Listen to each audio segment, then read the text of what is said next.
Hello students, welcome to maths with Sandeep sir.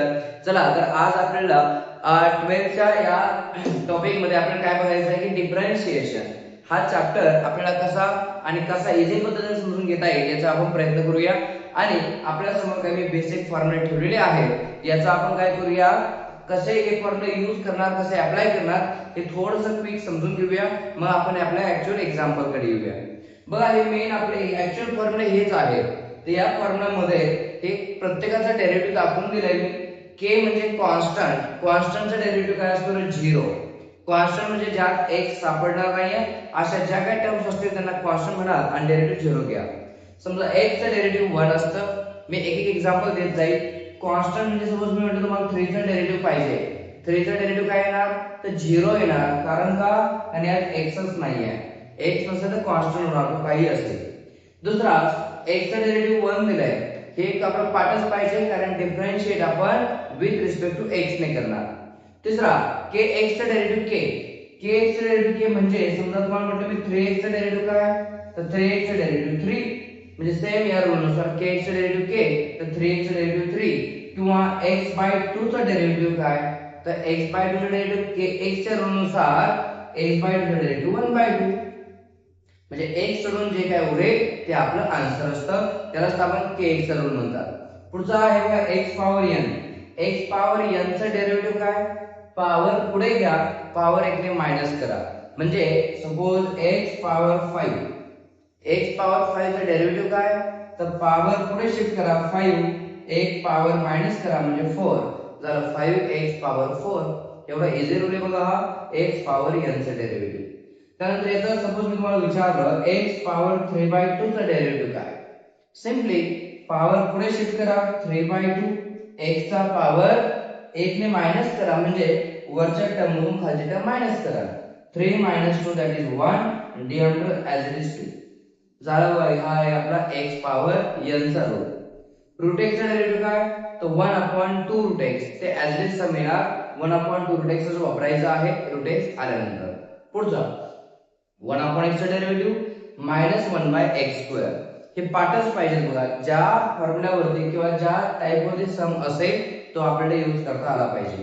पुढचा काय? e power x. e power x चा derivative eच असतो, त्यात काही चेंज होणार नाही. a पॉवर x चा derivative a power x log a. हा हे महत्त्वाचं आहे की a च्या जागेवर काही नंबर येऊ शकतो. समजा तुम्हाला विचारलं गेलं 3 पॉवर x चा डेरिव्हेटिव्ह काय, तर 3 पॉवर x म्हणजे a पॉवर x च्या रूलनुसार डेरिव्हेटिव्ह घ्या. तर 3 पॉवर x चे डेरिव्हेटिव्ह या रूलनुसार 3 पॉवर x log 3 म्हणजे आहे तसं लिहा आणि log 3 जोडा. जसं त्यांनी a आहे तसा लिहिला, log हा a लिहिला. अजून काय येऊ शकतं? 5 पॉवर x आला तर 5 पॉवर x log 5. या टाइपचे डेरिव्हेटिव्ह जे असतील ते a च्या टाइपचे असतील. बस बाकीचं ट्रिग्नोमेट्रिक फंक्शन आपली sin चा डेरिव्हेटिव्ह cos, cos चा डेरिव्हेटिव्ह मायनस sin, त्यानंतर tan चा डेरिव्हेटिव्ह sec स्क्वेअर, cot चा derivative minus cosec square x, त्यानंतर sec चा derivative sec x into tan x, त्यानंतर cosec चा minus cosec into cot x. आता हे डेरिव्हेटिव्ह आहेत, मेन फॉर्म्युला मी आपल्या समोर ठेवले. त्यानंतर अजून एक 6 फंक्शन असतात आपले, कोणते? Inverse function. त्याचे पण डेरिव्हेटिव्ह लगेच लिहून देतो. म्हणजे एकदा सगळे फॉर्म्युले तुम्हाला दाखवून दिले की पटापट तुम्हाला काय अप्लाय करता आलं पाहिजे की एक्झाम्पल सॉल्व्ह करता आले पाहिजे. इन्व्हर्स फंक्शनचे हे एक आपले 6 इन्व्हर्स फंक्शन्स आहेत. यांचे डेरिव्हेटिव्ह पण आपल्या समोर मी ठेवले. काय असतो? sin इन्व्हर्सचा डेरिव्हेटिव्ह 1/√1 - x². आणि cos इन्व्हर्सचा हेच डेरिव्हेटिव्ह, फक्त प्लस वरच्या जागेवर -1 जोडा, -1/√1 - x². sin cos चा डेरिव्हेटिव्ह सेम असेल, फक्त प्लस आणि मायनस. tan cot चा सेम. tan चा डेरिव्हेटिव्ह काय? tan inverse. tan वेगळा, tan चा डेरिव्हेटिव्ह sec² x, पण tan इन्व्हर्स 1/1 + x². आणि cot इन्व्हर्सचा तेच प्लसच्या जागेवर -1/1 + x². त्यानंतर sec इन्व्हर्स 1/x√x² - 1 आणि cosec इन्व्हर्सचा -1/x√x² - 1. चला आता आपण काम करूया. आपण सगळे मी एक्झाम्पल एक एक स्टार्ट करतो, जे जे मला महत्त्वाचे वाटतील. आता हे फॉर्म्युला तुम्हाला मी इथं दाखवून दिलेले आहे, तर मी एक्झाम्पल ठेवतोय. त्या टाईपचे तुम्ही एक्झाम्पल प्रॅक्टिस करणं गरजेचं असेल. तर त्यातली महत्त्वाची जी मला वाटतील ती आपण ठेवायला सुरुवात. तर बघा विद्यार्थी मित्रांनो, यामध्ये की जे डायरेक्ट इम्पॉर्टंट सम वाटतात मला मॅक्झिमम ते टाईपचे मी सम ठेवतो. तुम्ही या टाईपचे सम प्रॅक्टिस केले पाहिजे. ठीक आहे. या टाईपचे बोर्डला एमसीक्यू आपले एमसीक्यू म्हणा क्वेश्चन म्हणा येण्याचे खूप जास्त चान्स असतात. म्हणून या टाईपचे एक्झाम्पल मेसेज जे मांडेल त्या टाईपचे आधी प्रॅक्टिस करून ठेवा, म्हणजे तुमचे मेन टाईप चांगले क्लिअर होऊन जातील. पहिला सम ठेवला बघा, y = √log x plus √log x plus √log x up to infinity. Then show that dy by dx is equal to 1 upon x in bracket 2y minus 1. तर काय करायचं या टाइप मध्ये? तर सिंपल बघा, पहिलं काय करा, हा मला रूट कॅन्सल करायचा आहे. आता रूट कॅन्सल म्हणजे एक रूट कट करा. मग एक रूट जरी कट करायचं असेल तर मला स्क्वेअरिंग करावे लागेल. म्हणजे काय म्हणतात, स्क्वेअरिंग ऑन बोथ साइड. मी जर स्क्वेअरिंग केली तर इथं y चा स्क्वेअर होणार आणि हा जो एक रूट आहे तो मात्र कट होऊन जाईल. उरेल काय, तर log x प्लस हे बाकीचे रूट तसेच राहतील, फक्त एक रूट कट झालाय आपला. मग बाकी ह्याच्यातच द्या √log x plus √log x plus up to कुठपर्यंत जाणार, आपण इन्फिनिटी पर्यंत, ज्याचा कुठे एंड होणार नाही. त्यानंतर आता काय करा, y² = log x प्लस, तुम्ही जर बघितलं ही टर्म बघा एवढी √log x plus √log x plus √log x, ज्याचा एंडच नाही आहे, इन्फिनिटी पर्यंत ही टर्म रिपीट आहे. तर मग तुम्ही इथे बघा √log plus √log plus √log, ज्याचा एंडच नाही इन्फिनिटी पर्यंत आहे, त्याची व्हॅल्यू आपल्याकडे y आहे. मग इथे रिप्लेस करा ॲज अ y. मग मी रिप्लेस y केला कारण याची व्हॅल्यू पूर्ण इथे दिसते y. त्याला रिझन देऊ शकता फ्रॉम 1 म्हणा, फ्रॉम इक्वेशन 1 काय आहे, हे जे क्वेश्चन होता याला इक्वेशन हवं होतं, तुम्ही 1 देऊन ठेवा. म्हणजे त्यांना रिझन दिल्यानंतर कळेल की या व्हॅल्यूवरून y इथे रिप्लेस केलाय. झाले. तर आता जस्ट डेरिव्हेटिव्हचा पार्ट उरलाय. प्लस y लेफ्टला शिफ्ट करा, y² प्लस y इकडे आला minus y is equal to log x. त्यानंतर डिफरन्शिएट करा, differentiate with respect to x. y² derivative काय असतं बघा, 2y dy upon dx. y चा डेरिव्हेटिव्ह काय, dy upon dx. y² derivative कसं घेतलं बघा, पॉवर फंक्शन नुसार घ्यायचं असतं. पॉवर पुढे पॉवर ने मायनस केला तर 2 पुढे आला, 2 ने 1 कमी झाला म्हणजे फक्त y राहणार आणि ते y चा एकदा डेरिव्हेटिव्ह घ्या. कारण विथ रिस्पेक्ट टू तुम्ही x ने घेता डिफरन्शिएट, व्हेरिएबल तुम्ही y असल्यामुळे dy by dx जोडणं गरजेचं असतं. आता मी बघा खूप डिटेल असं डेरिव्हेटिव्ह एक्सप्लेन करत नाही, फक्त आयएमपी किंवा महत्त्वाचे एक्झाम्पल एक्सप्लेन करत असल्यामुळे एवढं डिटेल नाही सांगत आहे, पण महत्त्वाची गणित जे आहेत ते तुम्हाला चांगले एक्सप्लेन करून देतो. तर हे झालं 2y, y चे डेरिव्हेटिव्ह घेतल्यामुळे dy by dx. सेम इथे पण y चे डेरिव्हेटिव्ह घेतल्यावर dy by dx, कारण d upon dx घेणं गरजेचं आहे आणि y चे घेतले म्हणून y dy by dx. पण इकडे log x चा डेरिव्हेटिव्ह आपल्याला माहित आहेच बघा. इथे log x चा डेरिव्हेटिव्ह तुम्हाला दिला नाही वाटतं मी, ठीक आहे. इथे ऍड करा, log x चा डेरिव्हेटिव्ह असतो बघा 1 upon x, हे log चा डेरिव्हेटिव्ह असतो. सो म्हणून इथे रिप्लेस करा log x चा डेरिव्हेटिव्ह 1 upon x. त्यानंतर dy by dx च्या जेवढ्या टर्म असतात तेवढ्यामधून dy by dx कॉमन घ्या. dy by dx जर आपण कॉमन घेतला तर हा होईल बघा 2y, इथे काहीच नाही म्हणजे -1 is equal to 1 upon x.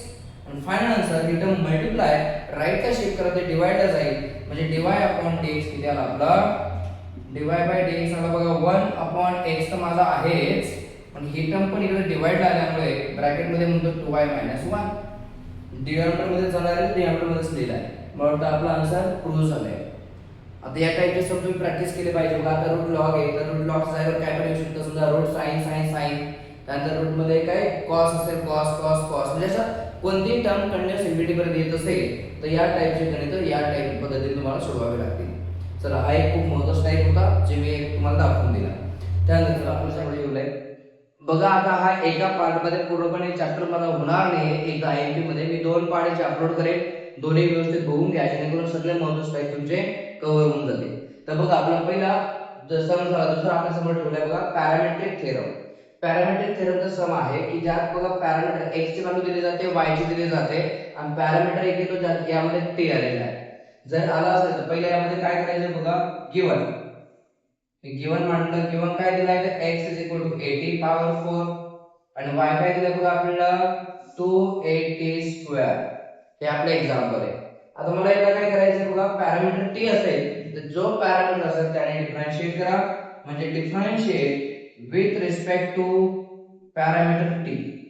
t ने डिफरन्शिएट केला तर x चा डेरिव्हेटिव्ह काय आला बघा dx/dt आणि a t पॉवर 4 याचा डेरिव्हेटिव्ह घ्यायचा आहे आता जसं x पॉवर n चा डेरिव्हेटिव्ह तुम्ही डेरिव्हेटिव्ह घेत होता सेम तसंच डेरिव्हेटिव्ह घ्या फक्त t पॉवर 4 चा काय बघा पॉवर 4 पुढे येईल म्हणजे 4at पॉवर 1 ने मायनस होईल म्हणजे 4at चा पॉवर क्यूब a तुमचा कोएफिशिएंट असेल त्याचा डेरिव्हेटिव्ह घ्यायचा नाही कारण t व्हेरिएबल असेल तर a याचा कोएफिशिएंट राहतो मग फक्त t पॉवर 4 चा डेरिव्हेटिव्ह काय झालं 4 पॉवर पुढे पॉवर ने कमी झाला so a as it is same पलीकडे dy चा डेरिव्हेटिव्ह dy अपॉन dt म्हणायचे बघा कारण विथ रिस्पेक्ट आपला t चालू आहे म्हणून d बाय dt जोडावा लागेल आणि y चा derivative y dy by dt झाला पलीकडे 2a आपला कोएफिशिएंट आहे त्याला हात लावायचा नाही फक्त t स्क्वेअर चा डेरिव्हेटिव्ह घ्या आपल्या रूल नुसार x पॉवर n चा काय होईल पुन्हा पॉवर पुढे येईल मग 2 2 तुमचा 4 होणार पॉवर 1 ने मायनस केला तर पॉवर 1 च होणार 1 पॉवर दिला काय नाही दिला तर बाय डिफॉल्ट 1 च असतो डेरिव्हेटिव्ह असं कंप्लीट झालं आता बाय युजिंग तुम्हाला सांगितलं की पॅरामीट्रिक थेरम यूज करावा लागेल by using parametric theorem parametric theorem काय असतो आपलं बघा तर dy upon dx is equal to dy upon dt divided by dx upon dt हा आपला पॅरामीट्रिक थेरम आहे एकदम इझी असा dy by dt ची व्हॅल्यू काय तर 480 जे आलेल्या व्हॅल्यू ते रिप्लेस करा डिवाइडेड dx by dt ची व्हॅल्यू काय 480 क्यूब आता यामध्ये काय काय कट होत असेल ते कट करून घ्या 4a माझा कॅन्सल झाला अजून काय कट होईल बघा वरती t आणि खाली t चा क्यूब आहे तर एक एक t कट होईल बघा वरचा t अपॉन t क्यूब आहे तर अजून काय होईल रे एक एक t कट झाला तर 1 अपॉन बघा t क्यूब मधून एक t गेला तर t चा स्क्वेअर हे झालं माझा आन्सर dy बाय dx आला 1 अपॉन t चा स्क्वेअर झालं याला कोणता थेरम म्हणतात पॅरामीट्रिक थेरम मी तुमचे सगळे कन्सेप्ट रिवाइज करतोय बघा तुम्ही फक्त आता एक काम केलं पाहिजे या टाइपचे अजून एखादा दोन गणित घेऊन स्वतः सोडवले पाहिजे म्हणजे जेणेकरून हे पूर्ण तुझा टाइपच क्लिअर होऊन जाईल हा झाला पॅरामीट्रिक बघा तुझ्या समोर थर्ड एक्झाम्पल ठेवला बघा find second order derivative of x2 * log x किती वेळा डेरिव्हेटिव्ह विचारला गेला दोनदा डेरिव्हेटिव्ह आपल्याला फाइंड करायचा आहे तो जो सम दिलाय त्याला काय म्हणले y = काय सम दिला y तर x2 * log x बघा आता याला पहिलं डिफरन्शिएशन करून घ्या पहिला जर मी याला डिफरन्शिएट केला differentiate with respect to x y चा डेरिव्हेटिव्ह असतो बघा dy upon dx पण इथे मात्र दोघांच्या मध्ये इनटू आलाय मल्टिप्लिकेशन आली आहे तर मल्टिप्लिकेशन आली तर प्रोडक्ट रूल वापरावा लागतो प्रोडक्ट रूल काय असतो तिथे दाखवून देतो बघा जर का d upon dx u into v आला बघा u into v म्हणजे दोन व्हेरिएबल आले त्याचा प्रोडक्ट रूल असतो पहिला व्हेरिएबल u तसाच ठेवा v चा डेरिव्हेटिव्ह घ्या म्हणजे dv upon dx नंतर प्लस v तसाच ठेवा u चा डेरिव्हेटिव्ह घ्या du upon dx हा रूल तुम्हाला वापरता आला पाहिजे यालाच तर म्हणतात प्रोडक्ट रूल काय बघा u तसाच v चा डेरिव्हेटिव्ह घ्या नंतर प्लस v तसाच ठेवा नंतर u चा डेरिव्हेटिव्ह घ्या म्हणजे पहिली टर्म तशीच दुसरी टर्मचा डेरिव्हेटिव्ह प्लस दुसरी टर्म तशीच पहिल्या टर्मचा डेरिव्हेटिव्ह या रूल नुसार तुम्हाला याचा डेरिव्हेटिव्ह घ्यावा लागेल आणि प्रोडक्ट रूल आलाय कसं मिळणार तर दोघांच्या मध्ये इनटू पाहिजे आणि दुसरी गोष्ट दोन्ही टर्म मध्ये x व्हेरिएबल असला पाहिजे यात बघा यात पण x आणि यात पण x आहे म्हणजे तुमचा प्रोडक्ट रूल तयार झाला तर असं म्हणू नका इथं समजा मी म्हटलं 2 आणि x इथंच मला प्रोडक्ट रूल वापरतो इथं 2 आला इथं x आलाय इनटू आहे पण दोघांमध्ये 2 मध्ये आणि x मध्ये दोन व्हेरिएबल वेगळे आहेत का तर दोन वेगळे व्हेरिएबल पाहिजे किंवा असं होतं तुमच्याकडून कधी कधी इथं समजा आला मी sin x इथं आला log a आता इथं प्रोडक्ट रूल आपला होईल का तर नाही कारण फक्त x हे sin सोबत आहे log मध्ये x दिसतोय का तुम्हाला नाही मग x जर नसेल हा कोएफिशिएंट झाला मग या ठिकाणी फक्त डेरिव्हेटिव्ह तुम्हाला या रूल नुसार घ्यावा लागतं k x च्या रूल नुसार म्हणजे k चं डेरिव्हेटिव्ह घेतलं जात नाही फक्त x चं घेतलं जातं मग तसं इथं log a चं घेतलं जाणार नाही sin x चं घेतलं जाईल म्हणजे याचं डेरिव्हेटिव्ह डायरेक्ट झालं sin x असतं cos x आणि log a तसंच राहणार मग इथं प्रोडक्ट रूल अप्लाय होत नाही मला एवढं सांगायचं होतं तर इथं बघा प्रोडक्ट रूल होणार कारण दोन्ही टर्म मध्ये x आहे बरं चला याचा आपण प्रोडक्ट रूल नुसार डिफरन्शिएशन घेऊया चला पहिले प्रोडक्ट रूल काय पहिली टर्म x2 तसाच ठेवा सेकंड टर्म log x चा डेरिव्हेटिव्ह घ्या काय असतं log चा डेरिव्हेटिव्ह तिथे बघा फॉर्म्युला मध्ये आता लिहिलं होतं चला log x चा डेरिव्हेटिव्ह असतो 1/x प्लस आता सेकंड टर्म log तसाच ठेवा पहिल्या टर्मचा डेरिव्हेटिव्ह घ्या पहिली टर्म म्हणजे x2 चा डेरिव्हेटिव्ह x पॉवर n च्या नुसार पॉवर पुढे पॉवर 1 मायनस म्हणजे 2x येणार, पॉवर 1 होणार म्हणजे काही फरक पडत नाही. डेरिव्हेटिव्ह कंप्लीट झाला. इथे काय कट झालं, वरचा x² आणि हा x कट झाला. मग उरला काय फक्त तर डिवाइड अपॉन dx. इथे उरले x * 1 x, इथे उरला 2x * log 2x log x. हे असं सम माझं तयार झालंय. आता हे पहिलं डेरिव्हेटिव्ह माझं पूर्ण झालं. आता सेकंड डेरिव्हेटिव्ह पण विचारलाय क्वेश्चन आहे, सेकंड ऑर्डर म्हटलंय. मग इथे म्हणायचं again differentiate with respect to x. Second time derivative घेऊया आपण आता. dy बाय dx डेरिव्हेटिव्ह बघा d2 y बाय dx². आता x चा डेरिव्हेटिव्ह घेत चला. पुन्हा x चा डेरिव्हेटिव्ह असतो 1 प्लस, आता इथं पुन्हा तुम्हाला प्रोडक्ट रूल वापरावा लागेल, कारण इथं बघा 2x यात पण x आहे, लॉग सोबत पण x आहे. मग या दोघांच्या मध्ये पुन्हा कोणता हा प्रोडक्ट रूल. या काय असतो, तो पहिली टर्म तशीच ठेवा म्हणजे 2x तसाच. सेकंड टर्मचा डेरिव्हेटिव्ह घ्या म्हणजे log x चा derivative 1/x plus second term तशीच ठेवा म्हणजे log x तसाच. आणि फर्स्ट टर्मचा डेरिव्हेटिव्ह घ्या. 2x चा डेरिव्हेटिव्ह काय येणार, k x च्या नुसार k, तर 2x चा डेरिव्हेटिव्ह 2. माझा डेरिव्हेटिव्ह कंप्लीट झाला. बस काय सिम्प्लिफाय होते का बघा, आन्सर झाला आपला फायनल. म्हणजे काय आन्सर होऊ शकतं फायनली, इथे 1 तसाच प्लस हा x मल्टिप्लाय आणि डिवाइड कट होईल म्हणजे 2 1 जा 2 प्लस इथे 2 * log x 2 log x. यांची ऍडिशन करून घ्या, 1 + 2 3 होईल म्हणजे आन्सर आला बघा 3 + 2 log x. हे तुमचं फायनल आन्सर. चला इझी पार्ट आहे बघा, फक्त दोनदा डेरिव्हेटिव्ह घ्यायचं होतं, एवढंच एक नवीन कन्सेप्ट. क्वेश्चन सांगितलेलं होतं बघा सेकंड ऑर्डर. जर जेवढ्या वेळा डेरिव्हेटिव्ह घ्या म्हटलंय तेवढ्या वेळा आपण घेता आला पाहिजे.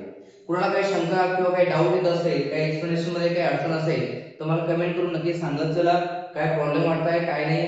कारण मी आता फॉर्म्युले खूप डिटेल दिलेले नाहीये, ते मांडलेले आहे, तर इम्पॉर्टंट पार्ट मी फक्त एक्सप्लेन करतोय. जर तुम्हाला त्याबद्दल अजून काय वाटत असेल तसं मला सांगा, तसं नाही तुम्हाला अजून डिटेल मी तुम्हाला ते एक्सप्लेन करू शकतो सगळे फॉर्म्युले घेऊन.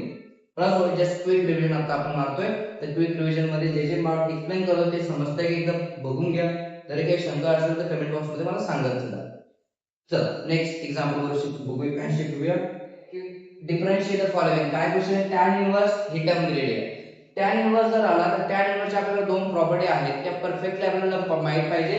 मी ते जस्ट मांडून देतो एकदा. जर का तुमच्याकडे असा आला बघा tan inverse a plus b upon 1 minus ab, त्याची प्रॉपर्टी असते बघा tan inverse of a plus tan inverse of b.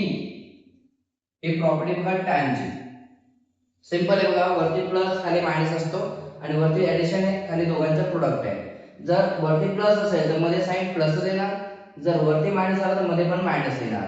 तर बघूया या प्रॉपर्टी मध्ये बघा खाली मायनस आहे तर खाली मायनस आहे, मग वरती ऑब्वियसली प्लस येणार, हे मात्र कन्फर्म आहे. मग तुम्हाला काय करायची प्रॉपर्टी यूज करून हे सम या फॉर्म मध्ये कन्वर्ट करायचं आहे. बघूया कसं कन्वर्ट केलं जाईल. तर बघा सम मध्ये मग इथे म्हणून me let y tan inverse in bracket. तुमचं काय काम असेल तर या सम मध्ये बघा इथं a * b म्हणजे दोघांचा प्रोडक्ट इथे आहे. मग प्रोडक्ट बघा इथे किती तुमच्याकडे 12x² आहे. मग प्रोडक्ट 12 पाहिजे, मग असे फॅक्टर पाडायचे आपल्याला की ज्याचा प्रोडक्ट किती 12 आहे आणि ज्याचा वरती ऍडिशन असते, मग वरती ऍडिशन किती 7 आहे, ज्याची ऍडिशन 7 येईल. असे फॅक्टर शोधा. प्रोडक्ट 12 आहे, ऍडिशन 7 आहे, तर 12 असणार प्रोडक्ट कोण येईल बघा 4 3 जा 12 आणि ऍडिशन 7 पाहिजे तर 4 + 3 7 होता. फॅक्टर मिळाले. हा फक्त एक काम करा, जे फॅक्टर पडतील तर त्याला न्यूमरेटर मध्ये कोणता व्हेरिएबल होता x, तो दोघांना पण जोडा, याला पण x आणि त्याला पण x. झाला. हे व्हेरिएबल जर दिले तर काय समजा माझा वरती बघा हे फक्त तर मांडा या फॉर्म नुसार मांडा. म्हणजे वरती दोघांची ऍडिशन म्हणजे 4x + 3x divide by 1 minus काय द्यायचं a आणि b दोघांचं प्रोडक्ट खाली म्हणजे 4x * 3x. चेक करा आपण लिहिल्यानंतर मीनिंग तर बदलला नाही किंवा क्वेश्चन बदलला तर नाही आहे. फक्त बघा चेक करून काय की आपल्या याचा आन्सर परत हेच येत आहे का, 4x + 3x 7x करेक्ट आहे. आणि दोघांचे मल्टिप्लिकेशन केले तर 4 * 3 12 x * x x² म्हणजे करेक्ट आहे, काही चेंज झालेला नाहीये आणि हे आपला आन्सर प्रॉपर्टी मध्ये तयार पण झालंय.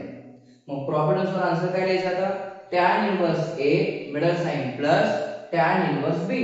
मग त्याच्या अकॉर्डिंग याचा आन्सर काय होईल बघा y tan इन्व्हर्स a म्हणजे कोण तुमचा 4x plus tan inverse b म्हणजे कोण तुमचा second term tan inverse 3x.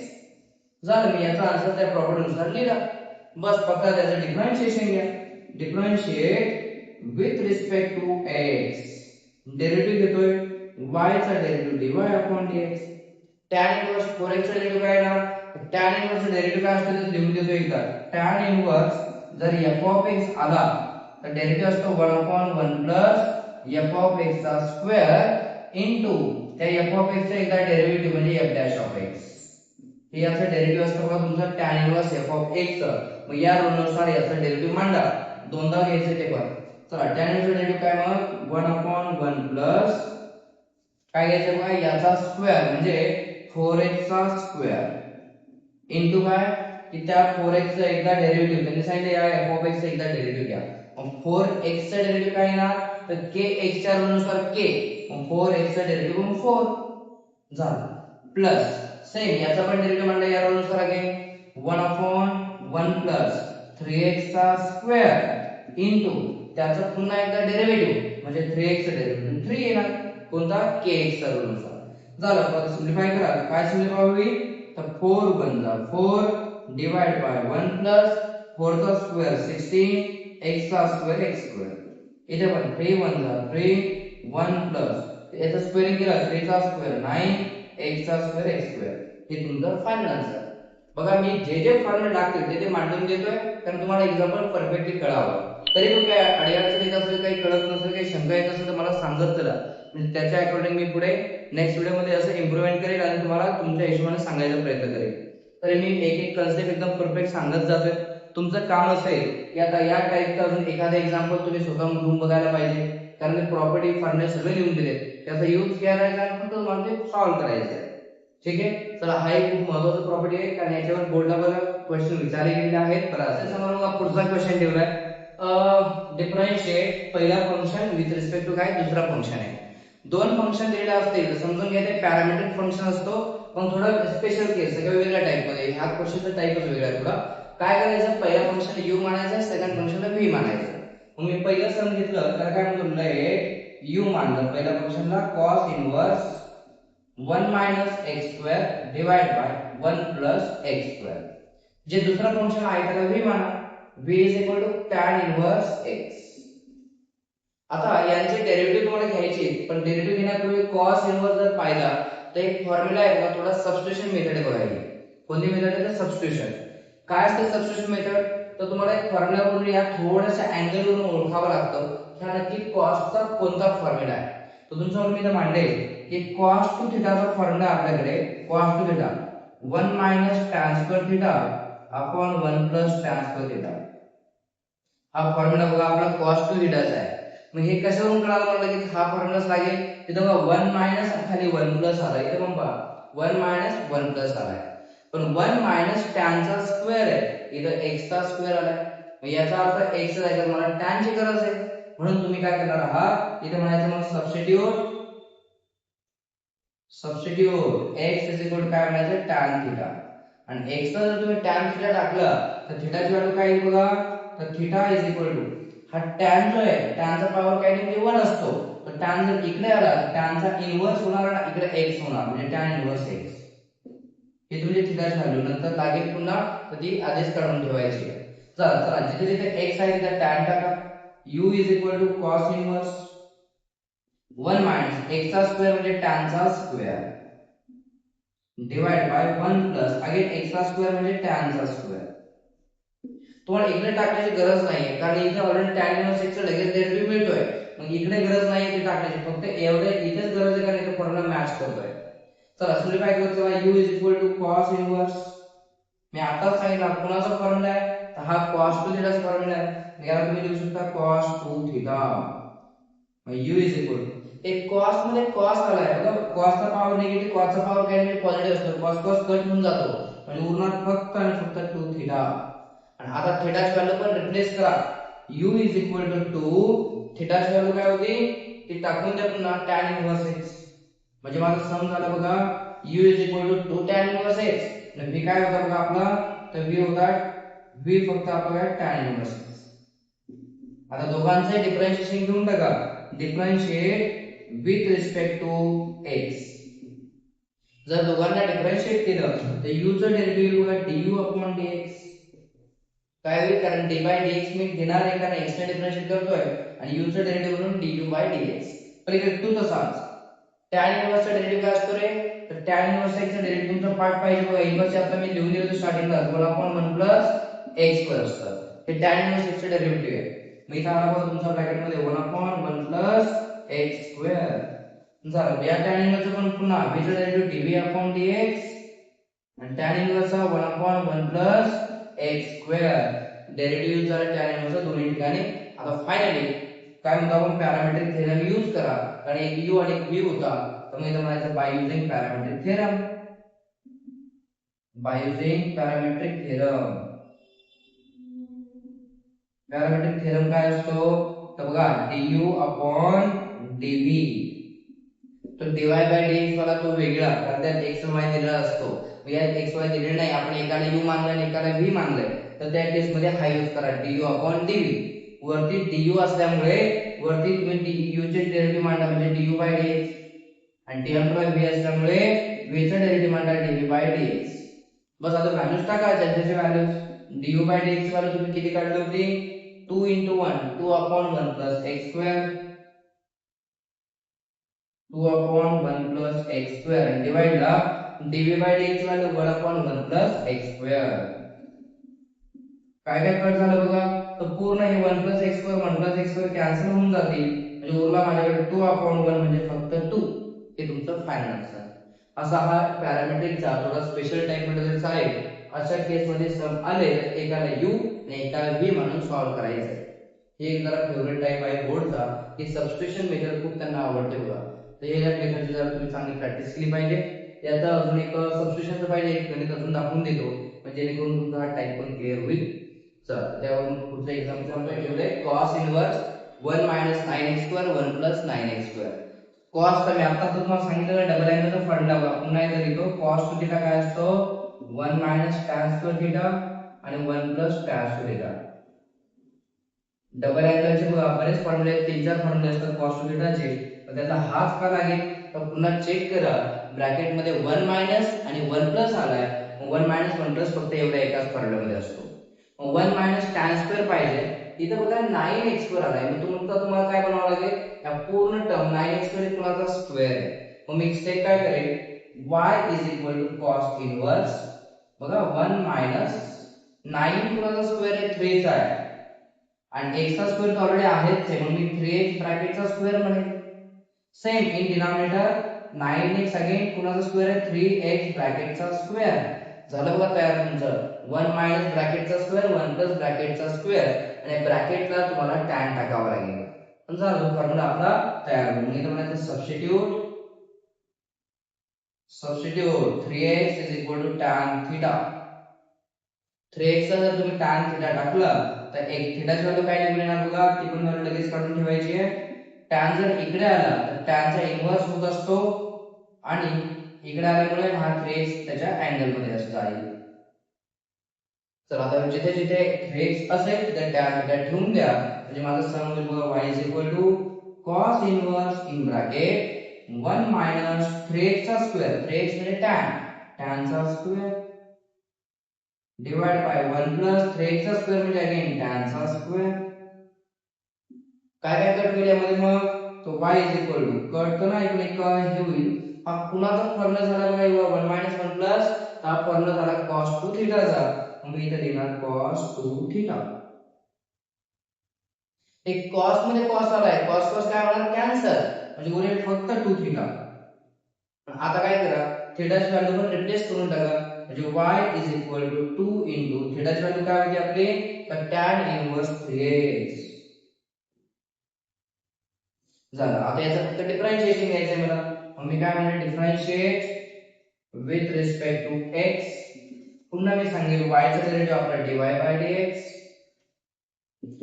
tan inverse आलाय, मी तुम्हाला म्हटलं tan इनव्हर्स डेरिव्हेटिव्ह आलं की फॉर्म्युला पार्टच काय पाहिजे आपला, मगाशी तर सांगितलं होतं tan inverse f of x चं डेरिव्हेटिव्ह असतं 1/1 प्लस f of x चा square into f of x चं डेरिव्हेटिव्ह घ्या f डॅश ऑफ x. मग या रूलनुसार याचा डेरिव्हेटिव्ह घेऊन टाका, तो कोएफिशिएंट देतो तसाच राहील.